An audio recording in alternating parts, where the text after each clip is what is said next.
Адаптацію вітчизняної економіки до європейських стандартів обговорили промисловці і підприємці на зустрічі з головою уряду. Співпраця з Росією згортається, натомість для українських товарів погодився відкрити ринки Брюссель. Чи готові до цього самі виробники? Дискусію чула Інна Христич. До безмитного експорту вітчизняних товарів на європейські ринки залишається трохи більше місяця. Арсеній Яценюк закликає керівників виробництв поквапитися. Щоб не сталося так, що двері відкрили, а ми стали перед дверима і дивимося. Кожен день – це гроші для української економіки. Все, що ви можете поставляти відповідно до угоди, все повинно уже на колесах стояти. Що саме Україна готова постачати і за яких умов, наразі має з'ясувати новостворена експертна група. Вона ж розроблятиме інструкції для виробників. Присутні на зустрічі нові перспективи оцінили неоднозначно.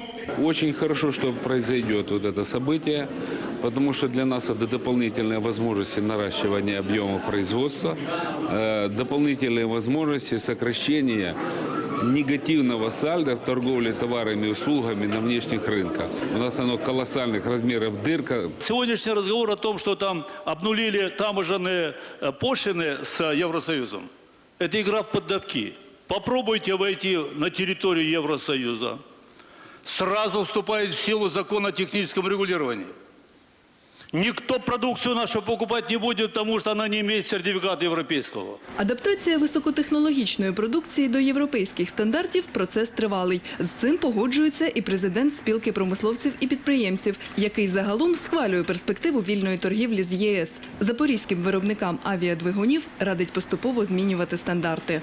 Це декілька років, але цю роботу також необхідно прискорити, бо не можна існувати в односторонній залежності від одного ринку, в даному випадку російського. На переконання Анатолія Кінаха, уже зараз в Європі раді бачити українську сільськогосподарську продукцію і сировину. Хоча виробник мінеральних добрив розповідає, що 5 років тому мусив припинити торгівлю з європейцями.